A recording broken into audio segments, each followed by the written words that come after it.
Hello students, welcome to the next lecture of body fluids and circulation.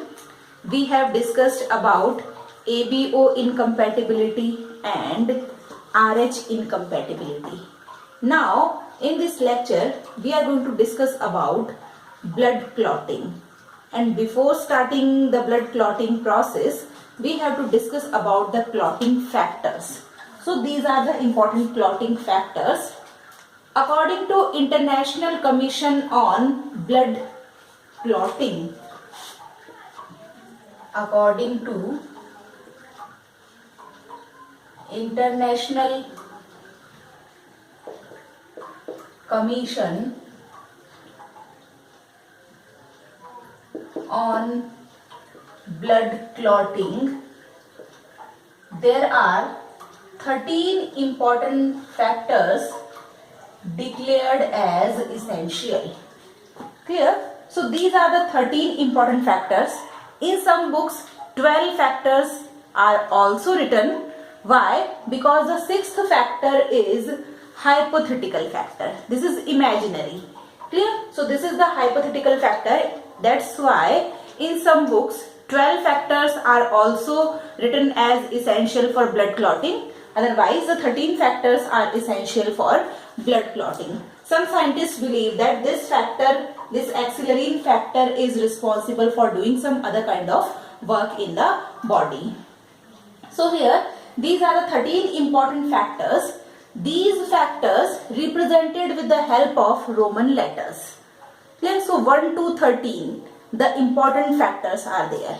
We will discuss one by one with their functions. First factor is fibrinogen factor, and this factor is synthesized in liver. Clear? This is the important factor which is responsible for blood clotting, and this factor is insoluble. Second one is prothrombin.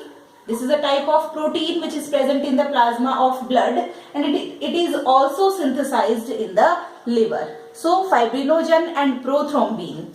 Factor 1, factor 2. You have to remember in sequence. Clear? Factor 1 is fibrinogen. You cannot write prothrombin at one number. Clear? Factor 1 is fibrinogen. Factor 2 is prothrombin. Third one is thromboplastin factor, and this is a type of enzyme which is getting released at the time of breaking of platelets. Here, when the tissue gets damaged, at that time the platelets also gets damaged, and these damaged platelets secrete the enzyme thromboplastin. Next one is calcium ion, and these calcium ion are going to activate the thromboplastin for the further activities. So here the four factors. First one is fibrinogen, second one is prothrombin, third one is thromboplastin, and the fourth one is calcium ion. Next one is the fifth factor, which is called as lobile factor or proaccelerine factor. This is again synthesized in the liver. The sixth factor, which is called as accelerine factor, and it is an hypothetical factor. A group of scientists believe that this factor is responsible for doing some other kind of work in the body. It is not responsible for blood clotting. So this is hypothetical, and after removing this from this list, these factors becomes 12. Next, seventh one is stable factor, or it is also called as proconvertin factor. Clear? This is also synthesized in the liver. Now you have to remember the most important factor, that is anti-hemophilic factor. The abbreviation which is used for this factor is AHF, anti-hemophilic factor, and its deficiency causes hemophilia A. There are three important types of hemophilia: hemophilia A, hemophilia B, and hemophilia C. All these three types of hemophilia causes due to the deficiency of different types of clotting factors. So the deficiency of anti-hemophilic factor is going to cause hemophilia A. Hemophilia is a disease in which the clotting of blood is not taking place, or the clotting is taking place after more time. Clear? So this is the condition at which the clotting of blood is not going to take place, and the disease is called as hemophilia A, which is caused due to the deficiency of a clotting factor, that is anti-hemophilic factor. Next, the ninth factor, which is called as Christmas factor or plasma thromboplastin component. The abbreviation which is used is PTC. Christmas factor, or it is also called as plasma thromboplastin component, and its deficiency causes hemophilia B. So you have to remember the name of disease as well as the name of clotting factor. Which type of clotting factor is responsible for causing hemophilia A, hemophilia B and hemophilia C. So for hemophilia A, anti-hemophilic factor is responsible, and for hemophilia B, plasma thromboplastin component or Christmas factor is responsible.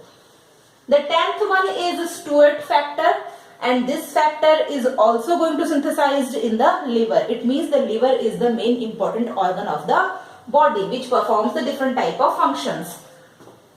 The 11th one is plasma thromboplastin antecedent, and the abbreviation which is used is PTA, and its deficiency causes hemophilia C. Now the question many a time asked in the NEET examination, which clotting factor is responsible for causing hemophilia B, A or C. So you have to remember these three. Next one is Hagman factor or surface factor. This factor is activated when it comes in the contact of surface of the skin.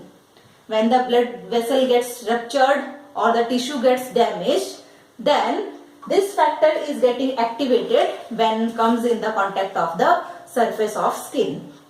The last factor, that is called as fibrin stabilizing factor or Lecky-Lowered factor. This is Lecky-Lowered factor. So this is the fibrin stabilizing factor or Lecky-Lowered factor. This factor is released from the damaged blood platelets.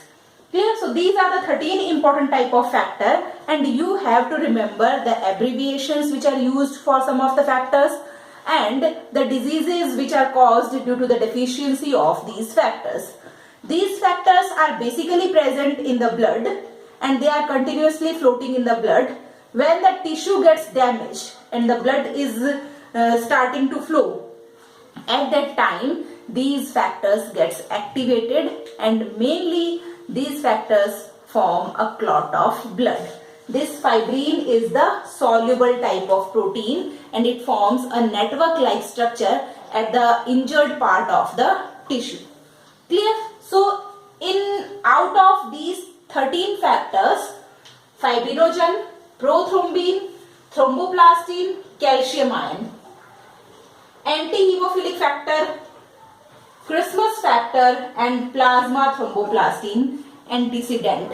These are the most important factors from which the question is going to be asked. So you have to remember all these factors responsible for the clotting of blood, and in our next section we will discuss about the process of blood clotting. Thank you very much.